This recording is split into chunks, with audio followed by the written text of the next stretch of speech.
ఆ నియోజకవర్గం టీడీపీ కంచుకోట. కానీ 2019 ఎన్నికల్లో అక్కడ వైసీపీ పాగా వేసింది. జగన్ ముఖ్యమంత్రిగా ఉన్న సమయంలో వైసీపీ ఎమ్మెల్యే చక్రం తిప్పారు. అయితే గత అసెంబ్లీ ఎన్నికల్లో పాత సీన్ మళ్లీ రిపీట్ అయింది. తిరిగి అక్కడ తెలుగుదేశం పార్టీ మళ్లీ గెలిచింది. దాంతో మాజీ ఎమ్మెల్యే పత్తా లేకుండా పోయారా? సొంత పార్టీ నేతలు ఇబ్బందులు పడుతున్నా ఆయన పట్టించుకోవడం లేదా? పార్టీకి అండగా ఉండాల్సిన నేత కనిపించకుండా పోవడంతో క్యాడర్ పరేషాన్ అవుతోందా?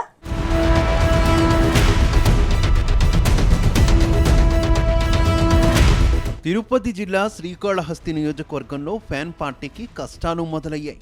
నియోజకవర్గంలో వైసీపీ కార్యకర్తలకు ఉండాల్సిన మాజీ ఎమ్మెల్యే బియ్యపు మధుసూదన్ పత్తా లేకుండా పోయారనే టాక్ వినిపిస్తోంది.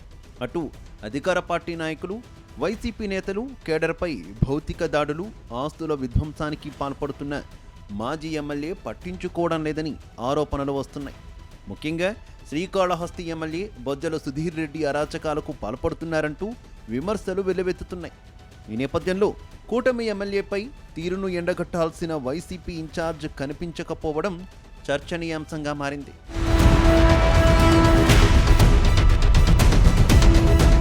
రెండు 2019 ఎన్నికల్లో వైసీపీ నుంచి బియ్యపు మధుసూదన్ రెడ్డి ఎమ్మెల్యేగా గెలిచారు.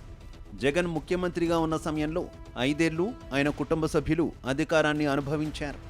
వైసీపీ ఓడిపోయిన తర్వాత బియ్యపు మధుసూదన్ రెడ్డి, ఆయన కుటుంబ సభ్యులు కనిపించకుండా పోయారు.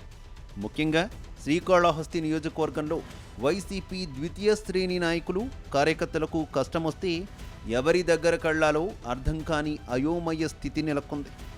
మాజీ ఎమ్మెల్యే బియ్యపు మధుసూదన్ రెడ్డి స్థానికంగా అందుబాటులో లేకపోవడంతో కేడర్ మొత్తం బిత్తర చూపులు చూస్తున్నట్టు ప్రచారం సాగుతోంది.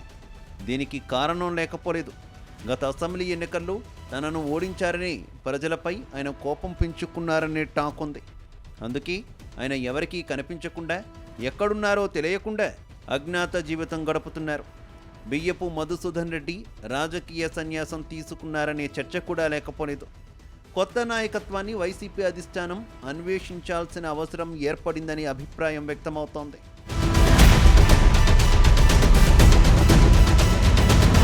తాజాగా శ్రీకాళహస్తి మండలంలో ఓ వైసీపీ నేతకు చెందిన 100 టన్నుల టేకును దుండగులు దగ్ధం చేశారు. సుమారు 10 లక్షల రూపాయల ఆస్తి నష్టం జరిగిందని అంచనా వేస్తున్నారు. అయితే బాధితుణ్ణి తిరుపతి ఎంపీ డాక్టర్ మద్దెల గురుమూర్తి పరామర్శించి ఓదార్చారు. అలాగే కూటమి నేతల అరాచకాలపై ఆయన విరుచుకుపడ్డారు. ఈ ఘటనపై తక్షణమే స్పందించాల్సిన బియ్యపు మధు ఎక్కడ ఉన్నారనే ప్రశ్నలు సొంత పార్టీ నుంచి ఎదురవుతున్నాయి. సొంత పార్టీ నేతలకు కష్టమొచ్చినప్పుడు కూడా ఆయన అందుబాటులో లేకపోవడంతో విమర్శలు వస్తున్నాయి. ఓవైపు ఎంపీ గురుమూర్తి తిరుపతి జిల్లాలో పార్టీ నేతలకు అండగా ఉంటున్నారు. వారికి పార్టీ మారద్దంటూ భరోసా ఇస్తున్నారు. ఈ సమయంలో మాజీ ఎమ్మెల్యే బియ్యపు మధుసూదన్ రెడ్డి కనిపించకపోవడం చర్చనీయాంశంగా మారింది. మొత్తంగా మాజీ మంత్రి పెద్దిరెడ్డి రామచంద్రారెడ్డి ఇలాకాలోని వైసీపీకి ఈ పరిస్థితి రావడంపై విమర్శలు వస్తున్నాయి. వైసీపీలో నెంబర్ 2 లీడర్గా ఉన్న ఆయన కూడా బియ్యపు మధుసూదన్ను యాక్టివ్ చేయడంలో విఫలమయ్యారనే టాక్ వినిపిస్తోంది.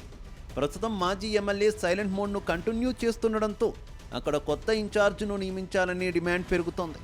లేకపోతే పార్టీ పరిస్థితి మరింత దిగజారడం ఖాయమంటున్నారు. ఇప్పటికైనా శ్రీకాళహస్తి నియోజకవర్గం విషయంలో పార్టీ అధినేత వైఎస్ జగన్ కల్పించుకొని కొత్త నేతకు అవకాశం కల్పించాలని కోరుతున్నారు.